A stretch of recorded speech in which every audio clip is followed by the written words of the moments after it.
Hello. Now first, I have to tell you, I've lured you here under false pretenses. It occurs to me that you probably know a lot about the future of work and how AI is going to influence that rather than I do. So this is a robot-free zone. We won't be talking about the robot revolution. In preparation for this talk today, you'll see why in a few minutes, I really went over the top and was all up in my head about, I had a 7,000 word opus all worked out, how the future of work means that you're going to have to find new meaning, and we'll, universal income, and what will we do with ourselves, and how do you find stimulation? But in doing a couple of practice runs, I did a practice run at my money work in the daytime, and everyone had feedback forms. And what I found was that the crux of what I wanted to talk about was actually how, and it's hard to say this without being a wanker, but you can change your life for the better. Because I'm living a pretty unconventional life, and there are some real possibilities in that for you. And you don't actually have to go, well, my life is changing because of the robot revolution. You can just go, I actually just want to live a different way. And are there things in my life that I want to do that I'm not doing now? And there really are no barriers to you starting on that stuff. So the crux of what I want to talk about is life as a slashie. So there are a couple of definitions of that. This is a term that's been kicking around for a few years. So in my definition is that it's someone who has multiple careers at the one time. And the particular model I'm interested in is having a day job and a business that you work on after hours. But think of this in terms of anything that you're interested in building for yourself. So it could be starting an NGO, making horror films at night. It's all about you. And so first I'll take you through the bit that is all about me. So this is all my stuff. On the left are my enterprises that I'm either a founder or a co-founder of, and I'll get into more of that in detail. And on the right, because I'm a greedy person, I have not only one but 2 day jobs. So life is like a living nightmare. But no, it's all extremely exciting. But yeah, so I'll go through that in more detail. Firstly, so this is the whole origin story. So I started adult life as a baby ministerial staffer in political offices. And I loved that because it was absolutely all-consuming. And I have a ton of energy that needs to be directed. And as a political staffer, you'd wake up at 4 o'clock in the morning and I'd get the press clippings on the fax because I am a millennial, but I'm like a really old millennial. So I'm just on that border of, so I get the press clippings and go, well, this is what the minister should say about it. And I'd send it through and he'd be on the radio at 6 o'clock saying it. And I was like, just drunk with power.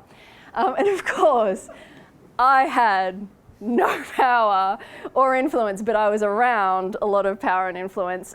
So I'd work all day, work all weekends, I felt very excited and important and like I was doing something meaningful. But of course, I was totally replaceable. But that was the happiest I was in my 20s because I felt like I had a full life. I was needed. Everything was soaked up. So after that, and they say that after you've been a political staffer, the rest of your life is just a holiday. And there's definitely some grounds for truth in that. So someone offered me a sweet public service job and you go, sweet, public service job. Like that's the goal, that's what you want. You want like a nice public service job. But I was immediately like, oh, are we going home? Okay, what am I gonna do now? And what I did was, really look for any meaning in my life. Because okay, if my job isn't going to be meaning, then I'm going to have to retrofit it somewhere. And we started with musical theatre. Who hasn't been there? Like been to a, yeah. I believe this was Singing in the Rain, so that's what that is. And then knitting. This is my dog. I designed pedal pushers for her, so that's what a dog looks like when it hates you. And in fact, a friend of mine said that I was so hipster that I started and quit a knitting blog before knitting or blogs were things. So on that, I had a pattern for my dog's pedal pushers. She hated them. She hates me. More musical theatre, and then more knitting. So then I was designing knitwear patterns, deeply obscurely, putting them on the internet. Other people would make the patterns, and you go, okay, well, that's a circle of life, Sewing, I learned tailoring classes. By this time, alcohol. So in my early 20s, I was a vegetarian non-drinker because I was like, living that high control life, and well, that doesn't have anything to do with meat. I don't know what the meat thing is. Obviously, it's gone away now. But when you're wanting to feel total control over your whole life, you go, no, alcohol would confuse me about how I feel right now. So obviously, I should just be completely in charge of my senses. And by my late 20s, when I was just in a great job, had the mortgage and all the things, but spiraling for what I was doing and trying to achieve in my life, alcohol. And then house parties in zany, costumes, and people enjoy friendship, I hear. So I got into that. I found more people, because when you work all the time, it can be quite difficult to maintain friendships. So I've tried that. And then I went, okay, late 20s, I was like, all right, clearly I just need to work more. If we've learned anything, I need to work more. So I got a really senior public service job, and as you can see, I was taking my stuff really seriously. I found a jacket that had a tie built into it. So I was just trying to signal to people that I was here. And so I was managing a team of people, and I was like, okay, well, obviously it's important that I be incredibly high performing, and we should change this and we should change that. And most organizations don't want to go as fast as one very intense person in their 20s wants them to go. And I couldn't understand why people didn't agree that I was right. So I go, here's a problem. Obviously we should fix it. Does that not go without saying? And that my solution was obviously right. So I didn't kind of take anyone along with me. I was dragging people towards change. And that became all very overwhelming for me and everyone I was trying to drag to change. And so I went, all right, well, I can't do this job 12 hours a day, 16 hours a day. I'm going to have to just try to be a calm person and work a 9 to 5-ish thing. So then I went, okay, but what are my executive interests? If I'm an executive, I should be running, because that's what executives do. You hear about the people at Macquarie Bank, and it's all I meditate and I swim the harbour in the morning, and so all right. And I'm not in peak fitness now, not in peak fitness then. So this looks like I'm running a marathon. This was a 10K run, and I was not near the end. I was just and then I did a triathlon on my fixie with a basket as I was lining my bike up at the beginning, because I thought no big deal, you do a little triathlon. I hadn't appreciated that this is something people train for. I just thought it would be fun for kicks. So I was lining my bike up, and I still had my bike lock on, and they were like, oh, that's going to be heavy. Do you want to take that off? I was like, I really don't think that's going to make a difference to how any of this is going to turn out. And I was so far behind. They had someone had to do the end, the jog end of it with me, so that they knew I didn't get overwhelmed by the next group of people coming through. Was how epically bad that was. I was like, whatever. And then, high protein. So high protein, low carbs, and I will be my best self by nutrition. And Also, thanks to the joys of social media, all of this content exists, which is, I don't know if that's good or bad. So when they do this year ago, 2 years, I'm like, that was traumatic. Glad that's over. And like, oh, it's a sausage. So we'll get to that bit. So then none of that was all working out. I was like, this executive thing isn't for me. Managing people, nah. I'm gonna pack up all my stuff, put the bike in storage, and go overseas. People like travel. I hear people like travel, and I really hadn't traveled at all. So I packed up all my shit and went to Europe. I'm like, okay, I'm gonna find myself in Europe. And in Europe, I did the things people do, traveled a bit alone. I traveled a bit with groups. When I was alone, I was horribly lonely. When I was with groups, I hated everyone because people are the worst. Especially travel groups, like what are the odds, you know? Who has found a travel group where it's just like great people? There's a market for it, but I don't think they've started it. So then I come back, like I was in like 7 weeks in Europe and travel. It's all just the same places. Like I'll just do some stuff in Sydney. I already live in Sydney, surely that's more convenient. So I'm like, okay, I don't want to get a job. I know that much because I've tried a couple of models of having a job and that has not landed for me. I thought about going into political staffing, but that is really an early 20s thing because it burns you very hard. There are very short tenures in political staffing because of the excessive hours. So I said, okay, I'll be a consultant. I'll consult. How hard could that be? I know people know people. I'll start that. So the thing I hadn't appreciated about consulting is that sometimes you're really, really busy and sometimes you're really, really quiet, and it goes in cycles. So you have these pockets of time, which, as you'll be guessing from already, didn't go well for me. So I went on really, really long bushwalks.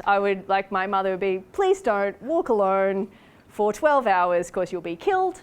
But I wasn't. So that's good news for me. But insane bushwalks. And I took up caring for baby possums because native wildlife is awesome. So Blossom in the middle was just like a jerk. So if a possum is unwell, they will let you touch them and care for them. And if they are well, they want you to die. And like my arms would just be ripped up. And then Frank on the end, who's kind of got his leg above his head, that's a bit of a neurological issue. So he lives on a golf course now. Frank's good. So it all came out well for Frank. But around this time, I'd never really been interested in food at all. But in my early 30s, I met my current partner and now partner in basically every business as well, Jim, who was really interested in food. So I had to pretend on our first date that I was comfortable with eating meat on the bone. Even though the former vegetarian in me was like, bones are gross, and like faces are gross. Yeah. But I discovered an interest in food, which genuinely I did not have until I was about 32. So I'm very Johnny-come-lately to the entire food thing. So I do get like a little bit of flack, largely from Jim, about how I'm a minor food celebrity who knows nothing about food. But I was like, it's relatable. Right? That's everyone on Instagram. Anyway, so I was making hams. That's like a pork shoulder in there. So that's in salt and brown sugar, and that sat in the fridge for a few weeks, and I changed its packing or whatever. And then I hung it in the shower to ripen. Spare shower, like it didn't get wet. And no one died, like people ate it. Everyone was fine. And then cheese. I really got into making cheese. And soft cheeses are just a bit too easy, so obviously that's not interesting. So I was like, let's make those hard cheeses that take a year to ripen. So that's how the cheese started life. This is the cheese a little bit later, because you need a cheese ripening cupboard to do that. Just that's a hot tip if you're looking for cheese. It just doesn't play well in the Australian summer, just in your partner's music studio, and it doesn't play well with your partner in their music studio either.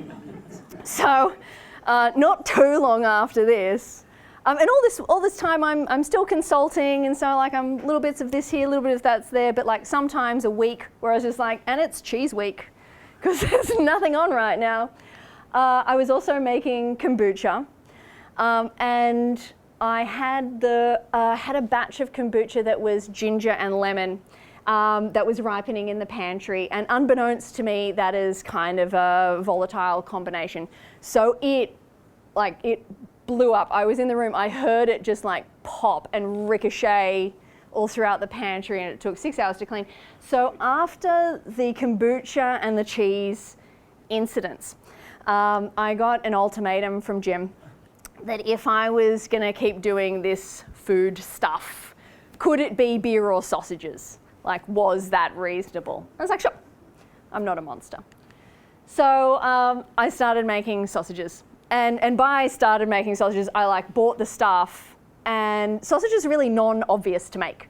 I just looked at the kit for about 4 months and went, I don't know. It's quite intimidating. And then I looked it up on YouTube and was like, we're gonna do this. So where it says in the recipe book that you can see that beautiful coil, that's how it is supposed to look. And this is the first time I did it. This is my first batch. We should not immediately say, you should make a career out of this. But for some reason I persevered because I realized that the sausages you make from actual meat are completely unrecognizable from the sausages that are largely made in Australia. We've kind of got our own sausage thing going that the rest of the world is not coming for. Which is using absolute scraps that you would have to pay to throw out otherwise. That is your standard sausage plus a fistful of chemicals. And sausages also, so just take your beef sausage, for example. Beef is brown, but in supermarkets and Bunnings, beef is, it is pink, it's bright pink. And we've been eating these sausages made from whatever for so long that we don't actually remember what colour beef is anymore. So when my beef sausages can be hard to move, especially if I use a brown herb in them, because people are why are these sausages brown? You're I don't know, beef, maybe it's the beef, but yeah, and that's just a me thing. Anyway, so I decided this was maybe something I wanted to try doing, and of course, step number one is get a hot photographer. And my skin since that day has never looked that good because I've never been as well rested as I was before I started 5 businesses. Yeah, so because you really do spiral. Once you start, it just gets seductive. Anyway, so I started making the sausages. I was making them in a Brazilian barbecue at night and still consulting during all this time. So, because land and kitchen's really, really expensive. So I would go to the Brazilian barbecue when it closed about 4 o'clock. And sometimes the door would be locked, or my pork hadn't been delivered, or someone had just dropped a whole tomato on the floor and left it there. And I'd be like, amazing.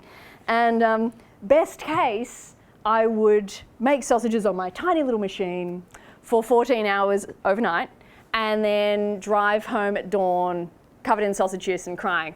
I was like, yeah, this is business. It's just business. So you just got to start somewhere and grit. Everyone's heard all the grit talks. So you're I'm gritty. I'm so resilient that I'm fine with this. And you really, the start of business is, I think, probably always horrible, especially if you're manufacturing any products. If I can give you one just separate word of advice, products. Don't make a thing. Anyway, so this was my first logo that I designed. We didn't go with it. Because I was hire 1 photographer, hire 2 graphic designer, because I didn't explain. I'll get more to my job a little bit later. But yeah, I'm a publicist by trade, but not generally a look at that cool thing you should publicist, but a don't be distressed by that thing we did publicist, because it's fine. It's fine. Everyone's fine. Yeah. So I was not a natural at branding and selling, but you get better at these things. So we didn't go with that. So I took it to a graphic designer. She's like, oh no, we're not going to do that.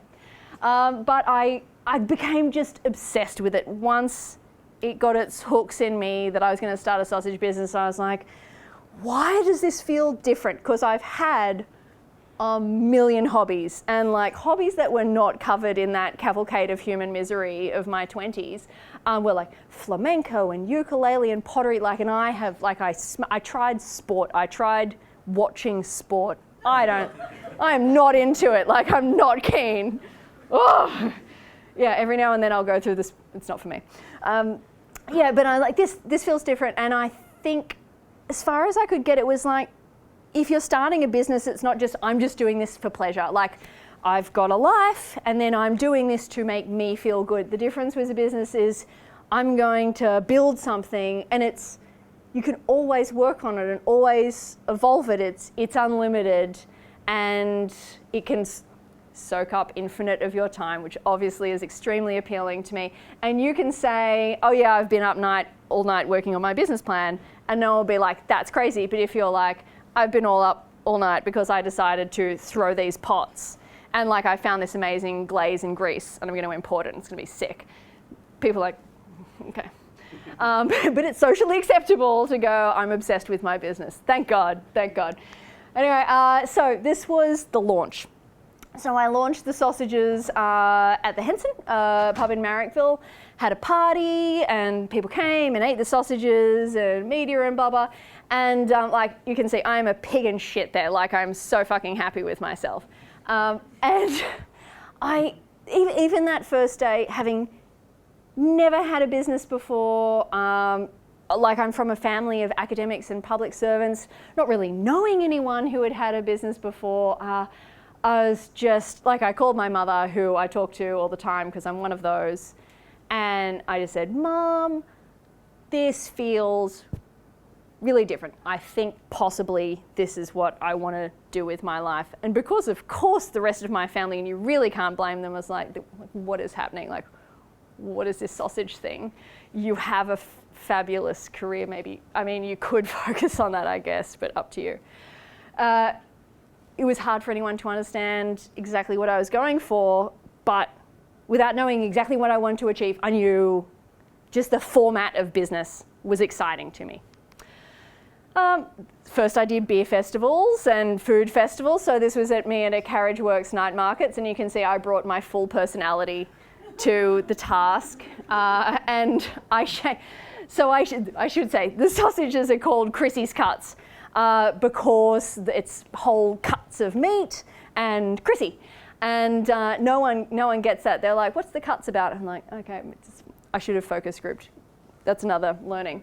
Yeah, so because you can't look at a sausage and know what's in it, a product that you can't look at and know all its backstory, brand is more important because trust is more important, and you trust a brand that is attached to a human face, especially like a wholesome human face like this. I wouldn't lie to you.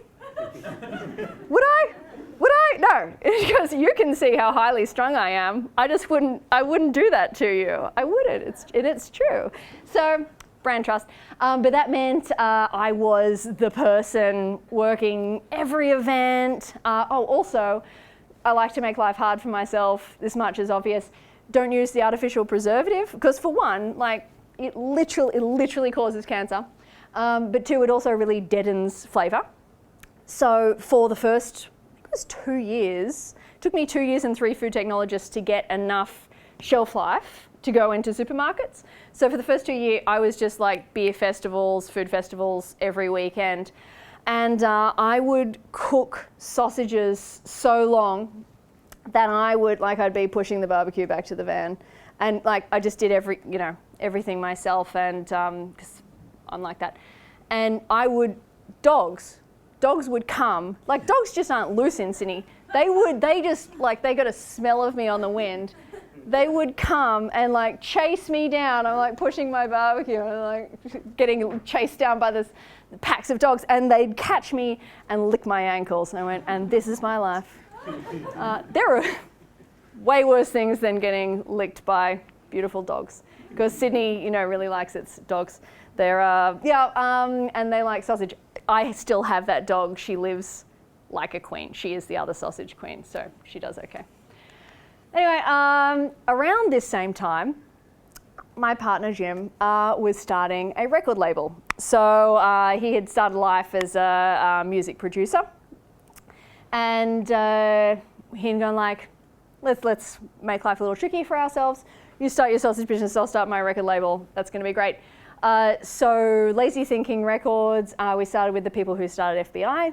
And this was our launch party, which was about 2 months after the launch of Chrissy's Cuts. So during this time, Jim and I were running our own businesses separately, and we would have blackboards in the living room so that during dinner we could talk through like what the priorities were for each business. And we would have to negotiate as to who was going to shut up about their business for 5 minutes so we could talk about our own thing. So it wasn't terribly long after that we were going like, perhaps for domestic harmony, we should actually be partners in each other's businesses. So that's what we've done now, and all the subsequent businesses we've started, we're both partners in, and we have very complementary skill sets, and he's also kept his day job for the same reasons as me. But yeah, so I would recommend that. Just a word on co-founders quickly as an aside. Yeah, you want to be so sure. It's like a very high commitment.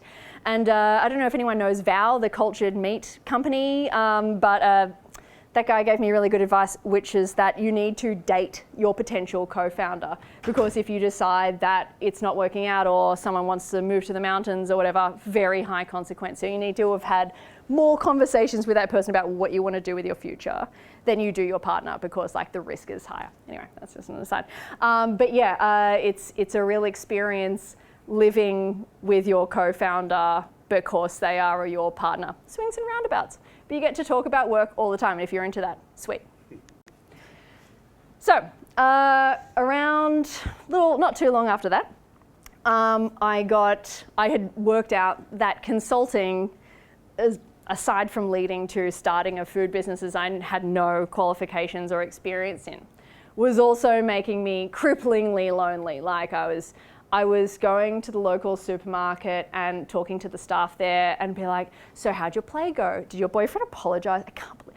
And because I needed friends so hard. And so I decided to contract full-time at the Greater Sydney Commission, which is where I'm still at in my day job today. And you can see I'm already there, like I've thrown away all my pretenses. I'm just like, I'm here to do a job for you. Are you happy? Good. And so anyway, this is some of the stuff I work on, just as a brief overview. So probably you're not aware of the Greater Sydney Commission. It's part of the state government that leads strategic planning in metropolitan Sydney. And my other job, it's basically, I work on two sides of the coin. It's the Western City and Aerotropolis Authority.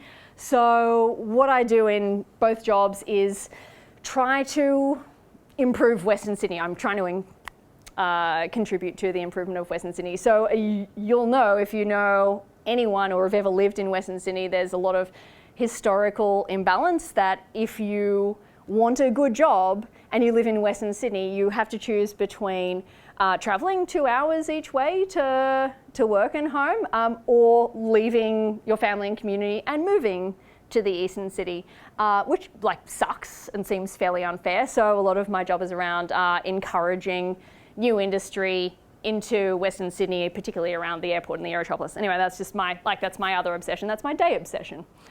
So the sausages are moving on. I'm still doing the festivals, and then I was being asked to do sausage classes. This is my first sausage class. Those two lovely women were my entire class. So I was like, this is going to be really real for everyone. Let's do it. So I did that, and when I was preparing for this to talk to you today, I thought a lot about that, because I was absolutely packing it for my first sausage class because I really wanted to do a good job, hadn't had any experience in it much, and so I was really, really nervous, but I have done so many sausage classes now that I literally do them drunk. So that's me at the sausage factory. I'm a lot in, and I'm not saying it's good, I'm not saying it's bad, I'm just saying it's true.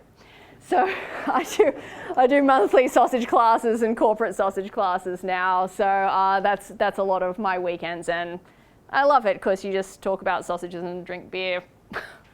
Handle meat, what could be better?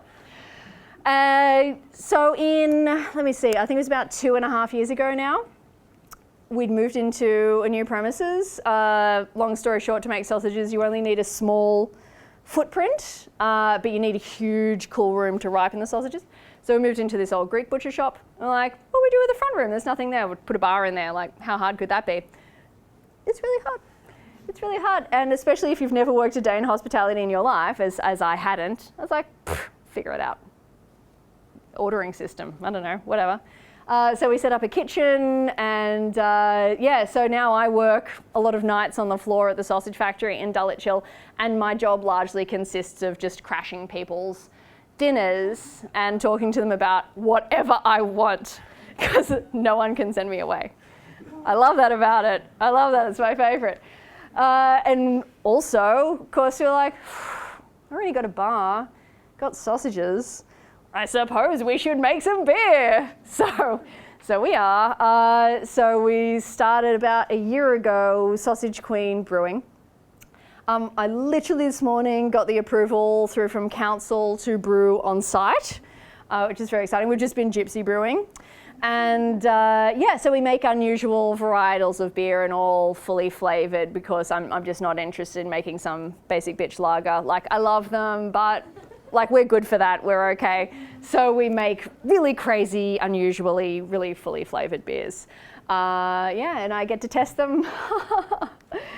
That's great. I've also, in I think March this year, started doing a video and audio podcast actually about Slashies. So that is Natty Shahada, who founded Tommy Magazine, which is about fashion sustainability. And she's also an eco-stylist, and she's also kept her job at Made 590, which are like, they have all my money that isn't in sausages. So they made this. And just this amazing dress place so that she can fund her other stuff. And as her other stuff gets more productive, she cuts down on her hours at that job. So I'm obsessed with the slashie way of life and other people who are trying to make this work. And now, I started doing some corporate speaking gigs like April-ish, and it's very new, but this is my new thing. So that's why I was absolutely packing it to talk to you, because I was like, has to be perfect, must obsess. So I've been like, my friend Gareth here, who's friends with me on Facebook, like, I've been documenting this so hard, and everyone's been like, how's that Google speech going? Like, mate, I am not sleeping. And I'd be like, wake up, and then I go, oh no, but what about, so I look forward to the time, though, that I can do this drunk. I'm hoping it soon. Invite me to your parties. So my other recent thing is with Grace at the back, my friend, we've started Dully Locals, which is promoting businesses in Dulwich Hill, because the more time I've spent in business, the more obsessed I am with everyone else's business too. And when you have 1,001 problems, there's nothing more delightful than talking to other people about their business problems. And you're like, tell me, sit, tell me about them. And like, I will patronize you with unsought advice. And so I enjoy doing that in Dulwich Hill. And then, so we're looking to promote Dulwich Hill as an area, more cool stuff, get more businesses into the area, because you're probably with me, the more stuff, like more businesses don't hurt businesses. You need to cluster for success, yada, yada, Dully Locals. So that was an awful lot of stuff. It was quite a rough ride through my 20s through to kind of my mid-30s, just going like, well, that was unexpected. But I know that I seem as manic as I know my mania comes across. No? Is it too subtle? Yeah. But I am terribly fulfilled. There's nothing that I want to do that I'm not on the way to trying to do. And when you think about fulfillment in life, I don't think it is about like getting the thing as much as I'm crazy hungry to get the things I'm after. It's okay in the meantime if you know you're on the way. What sucks is the feeling that there's something that you want to do and you just can't start yet for various reasons. So I guess this is where it gets to you, because I want you to think, and hopefully you've been thinking so far about this, but what this all means to you. Please do not hear me saying that if you are not building a business or you don't want to build a business that there's not meaning or aren't other opportunities for meaning, because business is just what it's done for me. But that's not everyone's story. My colleague, after I presented at work, was like, that's cool, but I just want to work and watch Netflix. I was like, that's cool. If you are happy and Netflix is your meaning. She's like, yes, it is. And cool shoes. She's like, I like my cool shoes. I go out on the weekends and I like Netflix. And I'm like, you do you. Great. But yeah, it's if you feel there's something in you and you're not going for it, it sucks. So I want to talk about how it's possible to just start and give it a crack. So this is my guide to slashieing. Firstly, and I can't emphasize this enough because the alternatives are dire, do not quit your day job. So I know this probably doesn't apply as much in some tech because there's all this pressure to get venture capital and raise lots of money and just be obsessed with it and sell it in 5 years and be a multimillionaire. But if that's not a model you're going for, I very much suggest holding on to that job that you're already really good at. Why throw that away? And I think especially in Sydney, very few of us are in a position to go, I have had such a good business idea. I am quitting my job. I'm in business. I'm just gonna, there's no money. Unless you have rich parents and good for you if you do. Yeah, but they need to be rich. Cause in business, it's not just supporting yourself while you work on stuff. You need a ton of capital to build things, and you're gonna need to hire other people. You can't give them a room in your parents' house for payment, probably, but it's worth a try. Yeah, so if you don't quit your day job, you're your own investor, and it also means that you can kind of experiment a little bit. There's more fat in the whole system if you still have your day-to-day income. And you might think that invoices will be paid and the business will just make money. No one pays on time. You've got to chase everyone and there's always some problem. And everything takes longer than you think it will or you want it to. So to have that liquidity is just absolutely flawless. And also, if you're trying to build something new and you haven't done it before, it's really hard, and the validation of actually keeping your day job is great because you can feel useless at night. Yes, you're still pushing on and trying to build your business, but I tried for a long time to build a website. I'm like, oh, but I could go to my job and be good at my job and go, I'm a capable person. I'm a human with talents. Let's try to apply those again to that website tonight. So yeah, I know that sounds like a big ask to be building a business and keeping your day job, but it's actually buying freedom with your labor. And if you know why you're doing a job, and even if, I'm sure it doesn't apply to any of you, but if you're doing a job you hate for the cash, not you, then that is also cool because cash is cash and it facilitates the other stuff you want to do. Again, not you. So having a business, having another major enterprise on the side can actually make you better at your job. So I was unmanageable as in my 20s because of just the thirst to change things and go hard and go fast. And having one staff member on a crusade does not necessarily make a star employee. I think it can be a bit crazy for people to be around. And I have found that having businesses drains the swamp of my energy to a socially acceptable level in the workplace. And it needed draining. So just like, and it's not that I'm like some go-getter type, like I'm not like a massive high achiever. I know this all sounds in some ways strange and unrelatable. I'm an unremarkable person just with a good whack of ambition. So that's the only bar. It's wanting it. The only thing you need to do is want it enough and then understand that motivation doesn't exist. We'll get to that. Anyway, so it can make you better at your job because you go, okay, well, this is what you're asking me to do. Cool, it is my job to do it for you. And I still make a lot of crazy suggestions, but I understand when I'm told no, or not now, or we are not millionaires. And yeah, so I'm doing better at my job now than I was when I was putting my entire energy into it, trying to shoehorn it into this tiny little package. Yeah. I would also say to choose the thing you're going to do with your time really wisely. I know that failure is like very hot right now, but it's quite a tough lump to swallow, and I have not got on board with it personally. But if you have to deal with it, you have to deal with it. But like whatever you can do to avoid it, it's probably better.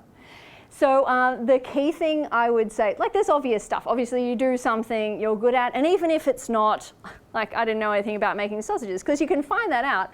But I knew that I could relate to the people who would buy my sausages, and then I could structure that product so that it made sense to people. I thought I had enough relevant skills to make that work. And also, of course, you need to do something that you're theoretically able to make a profit doing, which is a hard slog with high quality sausages, but that is another story. But the key thing is having an unbeatable point of difference. So for me, it's going free range, whole cuts, no preservatives, and then really, really high quality. And then with the brand trust on top of that.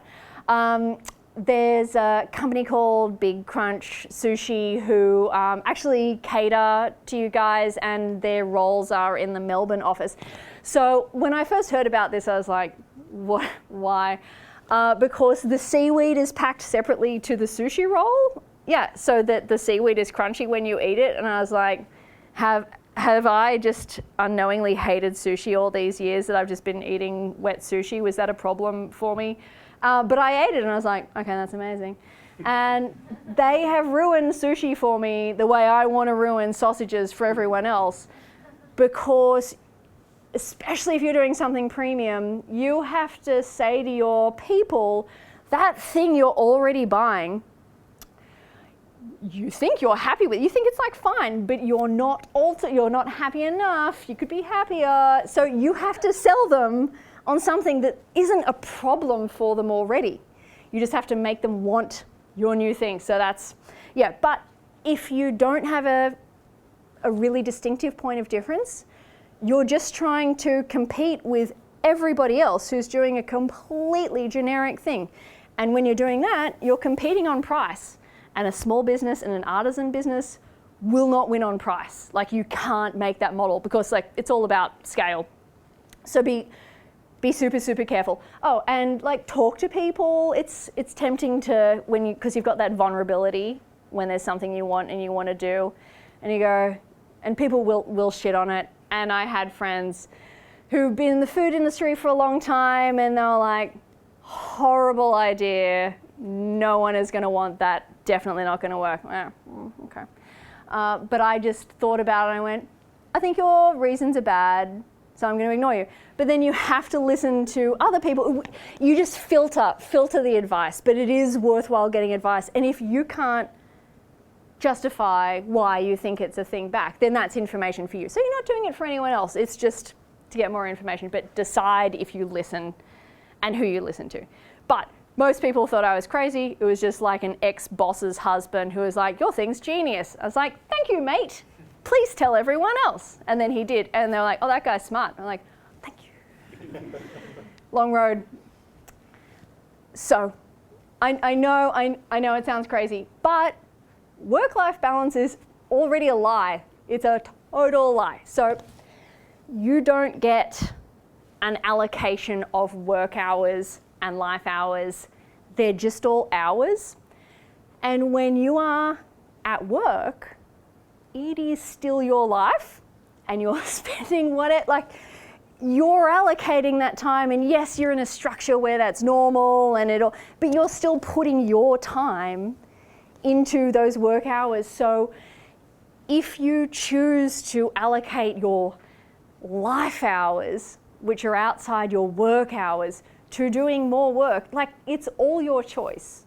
So I think this life inherently exists outside of a time you're working is just a really good way to stop you doing things you want to do. I think there's a real pressure on us to go, well, I'll work really hard, and then I'll play hard, and I'll do things that make me feel good and are pleasurable. But if something is pleasurable or will be pleasurable to you that is work related, like starting a business or starting an enterprise, then it's for you. It's for you. I work all the time because those are the things I love and the things I want to do with my life. So when people are like, oh, I feel bad, you never do this or that, and I go, I'm doing stuff I want. This is what I want, and I know you think it's strange, but that's fine. That's fine. So I would not listen to anyone who's like, oh, but you need to rest, or shouldn't you be traveling or using your money to this or that? And I go, it's not what I want to do. So yeah, it's like the dessert stomach and the savory stomach. The dessert stomach exists, work hours and life hours don't exist. I had that better when it was all I'll tweet it and you'll understand it. I don't tweet, I don't know how to use Twitter. Different industries, really different. And even though I worked my 20s in government, in politics and transport and infrastructure, which are indeed fairly male-dominated industries, the meat industry has really been not exposed to a lot of women and new ideas in a whole new playing field of ways. Partly because meat is just an industry in Australia that you're born into, and then companies are passed down through the generations, and that's not historically how you get a lot of new ideas into any industry. So when I started, I would call up meat wholesalers and say, hello, Sausage Queen calling, and what is your wholesale pork price? And multiple times, not an isolated case, people would say, who is your husband, or who is your father? Not inherently because they were sexist or anti-women, because they were just trying to understand who I was. But constantly in the early years, I'm a bit notorious now, but in the early years before they knew who I was, I was, as a matter of course, asked who my husband or father was, because obviously I was just there on their behalf. And yeah, so there's benefits in those industries in bringing something new. If you're disrupting a really established industry, it's not just with your product that you're disrupting them, you're culturally disrupting them as well, and it's entirely likely that they haven't seen anything like you, especially if you're a colourfully dressed woman in the meat industry, calling herself the Sausage Queen. But I've done that, so you're done. Can't do that one. It's very important to talk to fellow travellers. So that can be, look, Slashies are amazing to talk to, but it is a fairly small group of people, and this is why I started the Slashies podcast, so I could specifically, because you can't corner a Slashie for a beer, because they're like, is it a business meeting? What are we talking about? But you can go, oh, it's publicity for you, and they're like, publicity? I'm there.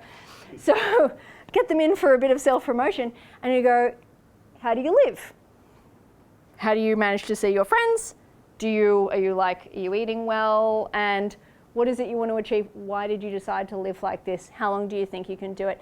And to have that support of other people who are making similar choices to you, like anything, it just is very validating. And but anyone who has started a business or run a business at all is great to talk to. And I think it's easy for us to think that people who aren't calling themselves entrepreneurs, but who are running businesses can't relate or haven't had the same sort of experiences. They've had really, really similar experiences. They're just framing it differently. So, at family barbecues, I'm always talking to, like the stepfather's cousin thing who's done something in printing, and there's relatable and valuable experiences from anyone who's pursued anything similar. So I would just say, talk to people. You can get more from others. Anyone, and it'll definitely happen, when you keep your job and then you do something outside it, a business outside it, you will be told that it's a hobby business. And the other day I was told that it was an indulgence. And I was like, I do not feel indulged at all. But also, I just don't think there's such a thing as a hobby business. If you're throwing your best self into something you're building, it's not a hobby. It's a business and it's serious to you. So anyone who wants to tell you what you're taking seriously isn't serious is a bad person. And they they might just be ignorant. So try to understand, but judge them. And it is also not actually about you. It's about them. So for a long time I was a non-drinker, and people will say, oh, that's weird. And because they're hearing you saying, this is the decision I've made, as a criticism to them. And it's got nothing to do with them. How could it have anything to do with them? It's just something you want to do. And this is exactly the same. When you get flack or people give you a hard time, just know it's not your problem to deal with, and be strong and proud in who you are. It is worth keeping an eye on how you go, and I've already tried to debunk work-life balance, so I'm not broadly into that whole let's have rests thing, but it is worth staying alive to if you're okay, because it's asking a lot of yourself. And sometimes you do need to just rest. I got really good advice to just not quit. Like, if you don't quit, you're still in business. You can just pause for a bit and have a bit of a rest, and then turn over the basics for a couple of weeks, pay the invoices, and then just pick it up. And you're still going. But it can be a lot. And sometimes it's too much for people, and it is cool to press the eject button. But also I asked, so Wayward Brewing, I don't know if anyone knows in Camperdown, a very successful brewery. Peter, that guy, before he was a professional brewer, he had a superannuation payments company, which was also very successful. Of course, he's like that. And he was running both of them for a few years at the same time. And I said, how did you know to sell the superannuation company and go full-time into beer? And his model was, when his beer money his income could replace his superannuation income, he went, okay, now it doesn't make sense to be paying someone else to be working in the beer when I could be doing that. So that's a pretty good model. I don't know if that will be my line, and I'm not there yet, so I haven't had to confront that. But it's an interesting rule, something to think about, because it's obviously genuinely exhausting to do multiple things at the one time and have multiple careers and essentially be living multiple lives in the one timeline. So you do need to be conscious of keeping your energy up and whether you need to ditch it at some point. Because sometimes you'll hate it. so much. And you'll hate the thing you make, you'll hate everyone you work with, you'll go to parties, and when you have even a mildly interesting business, certainly one that is all-consuming, so it's the only thing people know about you anymore, everyone will ask you how the sausages are or equivalent. And like, you have to have your patter, you got your sausage patter. And you go, oh, well, the sausage is blah, blah, blah. And it gets, you're like, can we talk about you? Is that okay? Because I can't, I'm gonna bleed from the mouth if I talk about sausages anymore today. So it becomes, when you're living in it and you're marinating in it all the time, it becomes an awful lot. And especially, because yes, you have to love something. To make it your business, you have to get up, be excited about doing that, be excited about your brand, and just very proud of everything.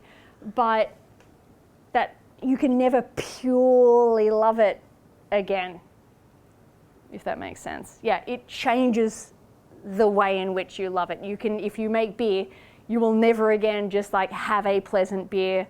You'll be going like, oh, this is a bit malty, and you're like, oh, that guy did such a fucking.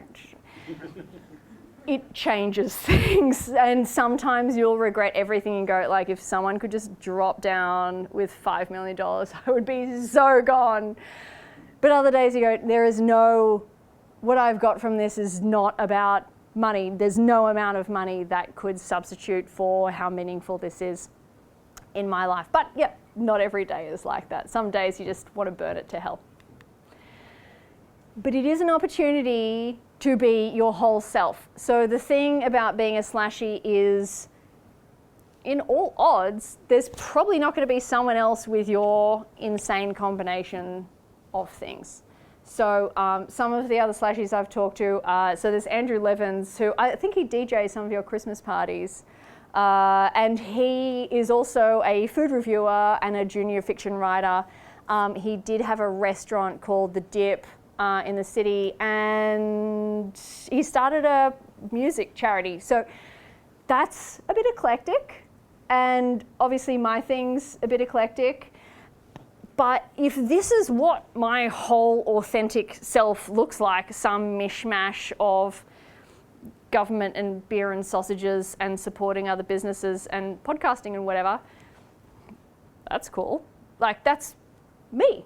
It's what I want to do, and it is my whole self. And whatever your mix is, that can be a greater reflection of your whole self than you're able to get out in your, one job as well. I know we all try to bring our whole selves to work, but like, there's bringing your whole self to work, and then there's having like a whole other work that is like another part of your whole self. We do our best. So don't quit. The key to still being in business is not quitting your business. And don't want it and not do it. Because I can't imagine anything worse in life than dying wondering. Going, I could have been a great, I wish I'd, yeah. I mean, it's a bit heavy. Well, so before all of this, and maybe this is a pretty real example of how seriously I take all of this, I was like just constantly in some sort of existential crisis most of my life. But now I fear failure more than I fear death. Business has solved my existential crisis. And I know I clearly have an issue with failure that I need to deal with. But the important thing is I don't think about death, because there's nothing else I could be doing. There's nothing I could be doing that would get me closer to what I want to do with my life than the path I'm on now. And if what that is changes, then I'll change the path. And I'm not scared of that either. So that is me. And does anyone have any questions? So to repeat the question, how do you identify like what's that one thing that is really, really going to do it for you?